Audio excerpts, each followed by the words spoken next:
Before we begin, I just want to remind you that after 1 minute or so, we'll be going deep into spoilers, so if you haven't seen the movie yet, go watch it and save this video for later. So, Godzilla vs. Kong came out about 2 days ago, well, for us in the UK anyway, and this film kind of blew my mind. Not that it was the second coming of Christ, no, there was a bunch of problems and some of the special effects were a bit off, but damn, this movie was brave. Without spoiling the plot yet, there was some pretty weird stuff in this movie, but I can't really complain to be honest. Godzilla vs. Kong knew it wasn't a super serious drama thriller, so went all out when it comes to the wow factor. The other MonsterVerse films were pretty grounded for big monster movies, but this one took an entirely different approach. It leaned hard into the crazy visuals and action, and it feels more like an original Toho movie than ever. Yes, I did laugh at some of the dumb stuff, but that's not a criticism of the movie. Unlike something like Fast and Furious, it knew it was silly, but it didn't care because that's the tone it was going for. You're meant to be switching off your brain and just losing yourself to all these wonderful monster fights, and well, I can't blame them. They took criticism from the other movies as well. You can nearly always see the fights, yeah, even when it's dark, movements and expressions, but luckily most of the brawls are in the day, so the monster designs are in really good detail. Furthermore, they cut back on the close-up, which is great really. Obviously, we want to see them actually fighting, and the wide shots provide more than enough vision of the combat. There were some other cool camera techniques, and even a POV shot at one point, which was a funny surprise. So it's obvious that Warner Bros. and Legendary did take the audience's feedback to heart, which is always good to hear. But now we're moving into the spoilers, and to really fathom this movie, I want to go over the plot. And yes, I did say this is a dumb, loud monster movie, so you really shouldn't be nitpicking. Nonetheless, that's exactly what I'm going to be doing. So it starts with Kong chilling on Skull Island, and we see a young girl who's deaf sort of offering friendship to Kong. But Kong doesn't have time for that as he throws a small tree like a bloody spear and breaks into an invisible shield around Skull Island, or the small section that this dome surrounds. This is interesting, but also brings up a lot of questions. For starters, something of this size should have taken years to build, so how exactly did they get Kong to leave them be? If they sedated him, they would have to be constantly doing that for years, and you don't have to be a scientist to know that's pretty freaking bad for him. Maybe he just didn't come to that area of the island. Anyway, the movie doesn't waste any time and pushes us right into the plot. The researcher studying Kong, Eileen Andrews, says Godzilla is out for Kong's blood, since there can't be two Alpha Titans, so Monarch have to keep him safe in this dome for now. But they know Kong isn't going to be happy, so they have to think of a new solution. Then goes the opening credits. Once again, they have this really cool style showing the relics of Godzilla and Kong's past through newspapers and classified files and cave paintings and stuff. And the ending shot is pretty cool because it ends with Godzilla and Kong facing each other in the final round, as if it was a kaiju tournament, which I thought was pretty funny. So now we have this plumber guy called Bernie who becomes integral to the movie later, but right now he's just a conspiracy theorist who wants to expose this company called Apex Cybernetics. He exposits a bunch of stuff about what he's doing, but we don't actually find out what Apex is really doing wrong, so yeah. As he's going in, I'm not sure if it was my TV, but the CGI looked like it was from Spy Kids, but I'm not sure what was going on there. Then Bernie sneaks into some place in the factory and creeps this guy out into leaving his computer unattended. So he uses this USB stick he somehow had to extract a bunch of files about the corporation, which also confuses me. Why did this one random computer have access to every single one of Apex's plans? Anyway, he learns about some weird technology from sub-level 33 that's being shipped to Hong Kong. Remember this for later because it's going to be important. But oh no, there's a Titan attack, and it's Godzilla, shocker. Anyway, Godzilla looks sick in the dark with his radioactive glow and everything, and they play a sort of rendition of his original theme, which was nice to hear.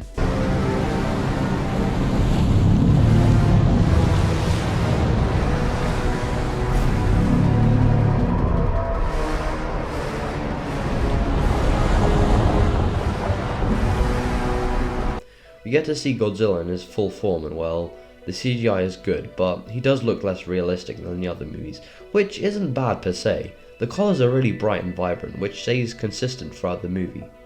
So then Bernie gets blasted by Zilla's breath and is very conveniently reveals a big techie eyeball thing inside a secret bunker, which definitely will not be useful later on. I must say it was pretty cool seeing Godzilla go back to his roots and just destroy stuff. Then we go to Millie Bobby Brown's character, Madison, who we all definitely cared about in King of the Monsters. She's an avid listener of Bernie's podcast and pretty much believes everything he says to a T. Now kids, I know this is a world where massive monsters exist, but don't believe everything strangers say on the internet. So then she kind of pulls a stalker move and takes her nerdy comic relief best friend to go find Bernie. This kind of makes no sense to me. She finds him because he buys bleach a lot, and wants to find him because 3 people can expose Apex by themselves. I don't think that's going to happen, mate. Also, the CEO, Walter Simmons, and Dr. Sarazawa's gamer son meet with Alexander Skarsgård's character, Nathan Lind, to discuss some kind of energy inside the Hollow Earth, and they want that energy to fight against Godzilla, but they can't reach it because there's a gravitational flip, so Simmons offers some anti-gravity spaceships that will do the trick, and they need a Titan to guide them there for some reason, so Lind goes to Eileen Andrews to pick up Kong and take him to Antarctica. That's a lot of new information that was dumped on us in 5 minutes. You could just say it's exposition bullshit, but I think they did this in the right way, to be honest. They got all of the technical stuff out of the way in the beginning, so that we can understand the rest of the movie, and they could dedicate more time to the epic monster fights that we paid to see. We have a scene with Eileen and the deaf girl Gia, and I think I should get this out of the way now. These human characters, especially Eileen and Gia, are probably the best ones we've had in the Monsterverse so far.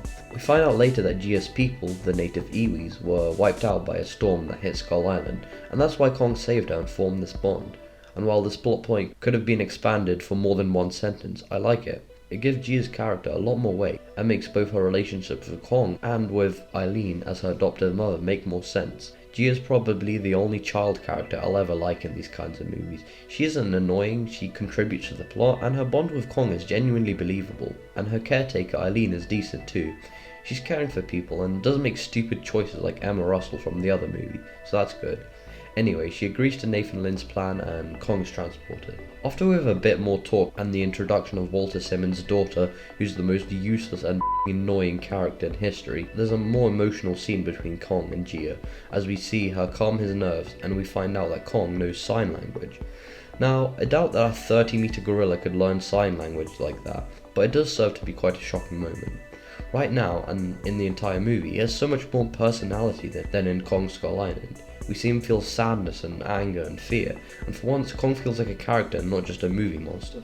And then we kind of anticlimactically cut back to Eleven and Fire Fist's quest. This is the only part of the movie that I pretty much hate. Madison is really annoying and condescending in this movie. She has more characterization than in King of the Monsters, but I'm not sure if that's a good thing, since she doesn't add anything to the movie, and she and the other two kind of just fumble their way into convenient exposition moments. To be honest, I even prefer her friend, since although he plays the generic cowardly comedic relief best friend trope, his reaction to everything make a lot more sense to her.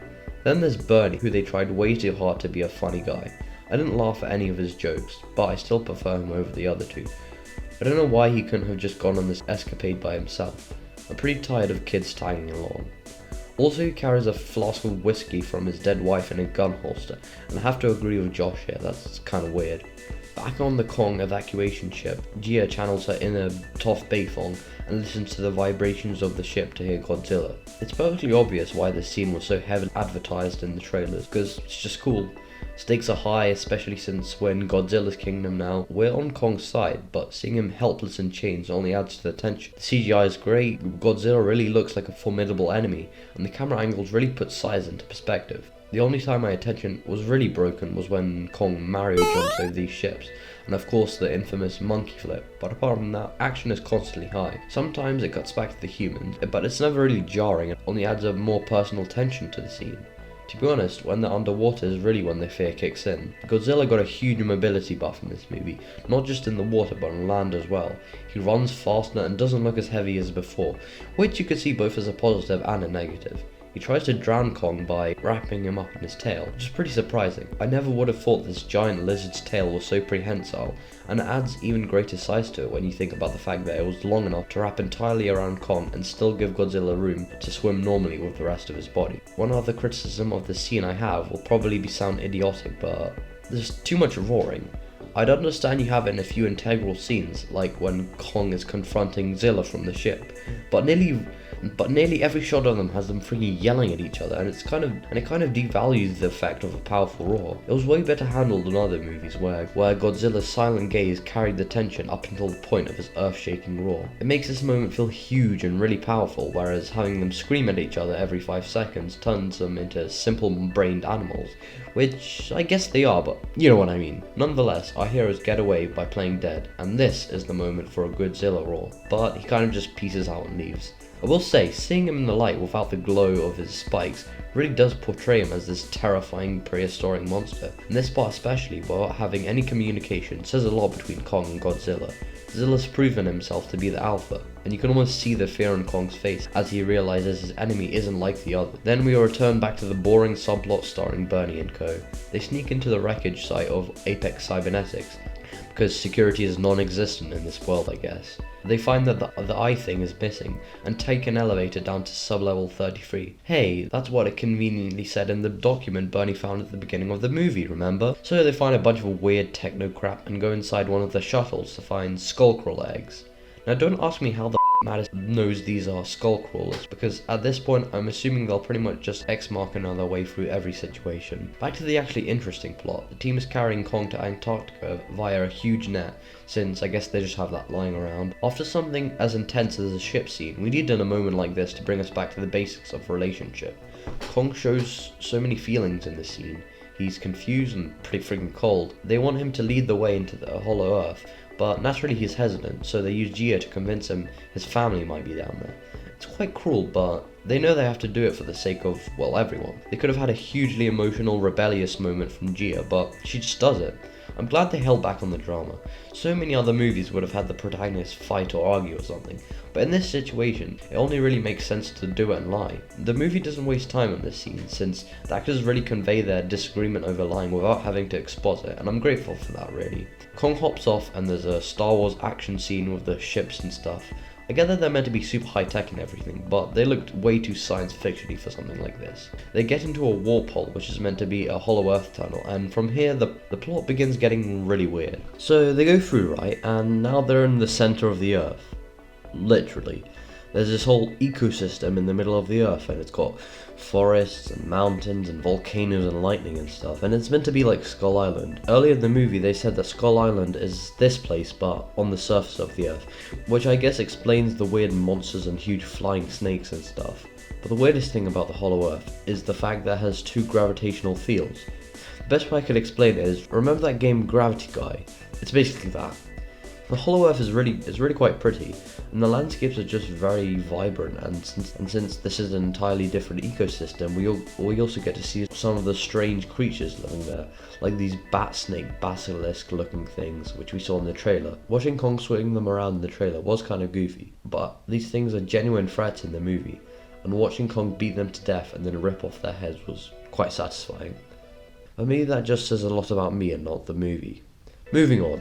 Where are we? Oh yeah, this part. Yeah, so back with Bernie and the 2 kids, they arrive at Hong Kong and they stumble into this giant hall and discover what Apex is doing. To absolutely no one's surprise, yeah, it's Mechagodzilla. I'm kind of torn on its design. On one hand, yeah, it does look goofy, but I like the fact that they went for a more comic, imaginative design. They could have stuck with the OG design, which would have been out of place, or they could have just made a metal Godzilla clone, which would have been boring, so I think this design was a good midway point between the two. I'll go into more detail later on. Anyway, Apex is testing this thing out using skull crawlers, and it grabs them and spreads them out crucifixion style and lasers them in half. This scene really was just for the audience to see, since it doesn't make much sense for them to be wasting power in skull crawlers right now. But whatever, it's pretty menacing. Apparently that eye thing in the beginning of the movie, which is Mechagodzilla's eye, works like a beacon, and it's drawing him to it, so I guess the reason why Godzilla was attacking unprovoked was because of that thing. But why would he destroy the entire city, right? The eye's beckoning him towards it, so Godzilla most likely had an idea of its location, but he was happily destroying the rest of Apex Cybernetics. Maybe he was just pissed, I don't know. The mecha is being controlled by Serizawa's gamer son neurotelepathically, if that's a word, and yes, I know what you Pacific Rim fans are thinking of. A lot of the tech does look like it's from off. The movie even explains that the blue glow that Godzilla has is due to the Hollow Earth energy, which is suspiciously similar to the Kaiju glow. And Guillermo del Toro has said that he wants to collaborate with Godzilla, and both series are owned by Legendary, so... Regardless, this whole telepathic control contraption is housed inside Ghidorah's skull, so I guess the post-credit scenes of King of Monsters make sense now. They spew a bunch of techno babble about hardwiring Ghidorah's DNA to let Mechagodzilla learn and stuff, which is fine, whatever. We all know Mechagodzilla is going to be evil anyway, so I suppose this explains it. Back to Kong and the Hollow Earth. See Kong running towards this huge mountain where lightning is striking and stuff, which the scientist team assume is the source of this weird energy. This place has a lot of visual history to it, what with the doors with a gorilla handprint on it, and the skeletons and the infamous axe, made from one of Godzilla's species' back plates, spine plates, whatever they are. Godzilla's ancestors used them to make this weapon. Then Kong goes and sits on his throne all dramatically, cause get it, he's the king. Yeah, I'm glad the scientist team did make all of these assumptions and guesses about this place, and let us, the viewers, make our own theories on it, because frankly that's more interesting. There's a cool shot of Godzilla swimming to Hong Kong, all glowing and stuff, and this triggers Kong's new axe to glow. Very luckily there's an axe-shaped dig out in the floor which he puts the axe in, and I guess Godzilla's radioactive superpowers charge the mountain. They say the axe is charging using radiation from the core, which I guess we just have to play along with. Then, get this, Godzilla charges up his atomic breath and blasts all the way through the Earth's crust and into the Hollow Earth. Seriously, what the hell is going on? If it's so powerful, shouldn't it be straight up vaporizing titans when he hits them with it? Godzilla got a huge buff in this movie, I swear. Also, Walter Simmons' daughter is being a little bitch now and stealing the energy for Apex. But don't worry, they get attacked by bat birds and Kong crushes her to death, so it's all good. And now we're in the final act, what everyone's been waiting for, Godzilla vs Kong with his new LED axe. The final battle, well, it doesn't disappoint. The setting is really cool. The buildings all have multicolored lights, so there's a ton of destruction and explosions.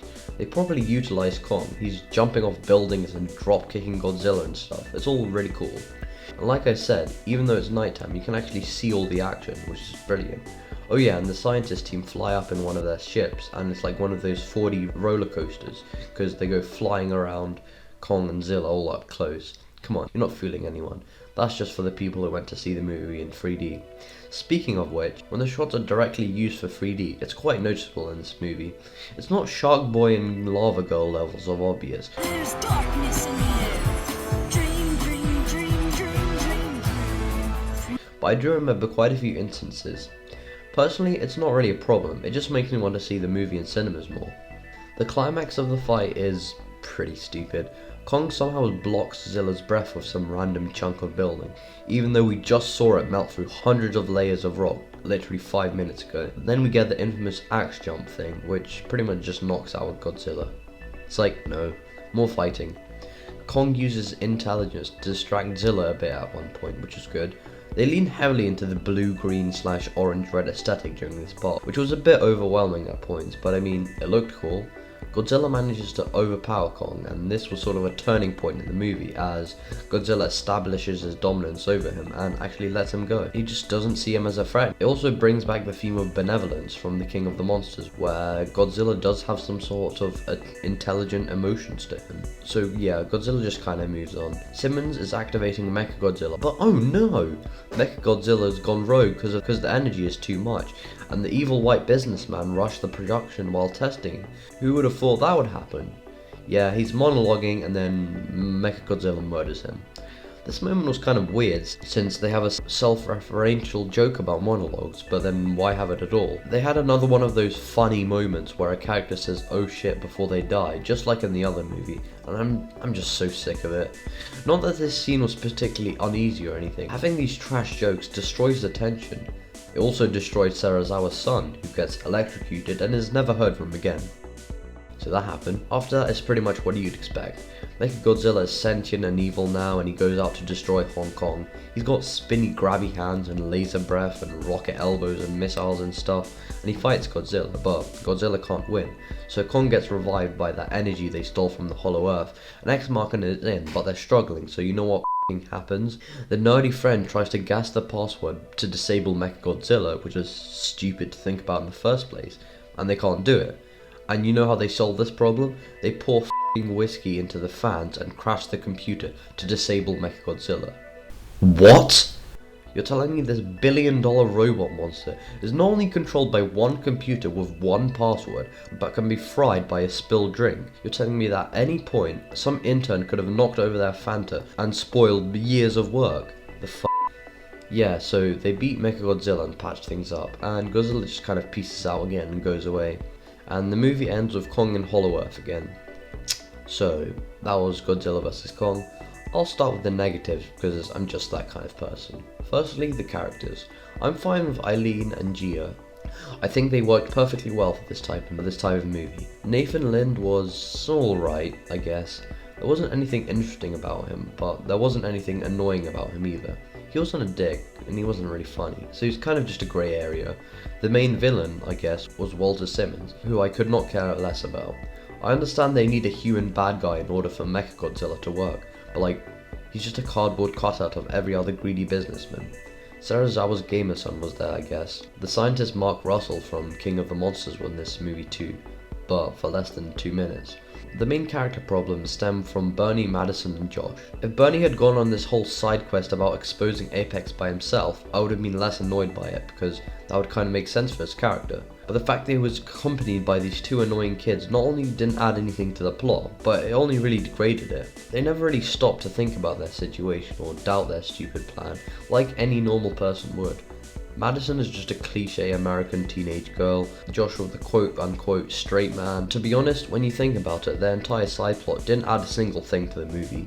The actions didn't affect anything really, and the stuff they found out was really just for the audience's sake. And now onto the positives of this movie, and that is, I'm surprised at how the film was exactly how I thought it would play out, but also completely different. I enjoyed the fact that they went for a more interesting and far-fetched route. It really did feel like a modern adaptation of the original, even with the references. I think King of the Monsters did the best job at balancing realism and spectacle. But if you're a fan of the wow factor and just straight up heart-pumping action and noise, then Godzilla vs. Kong is probably your type of thing. While this movie does have its problems, I really quite enjoyed it. It's dumb fun. You could easily be a smartass and nitpick about it, like I have. But if you want a good time, then it's almost perfect for that.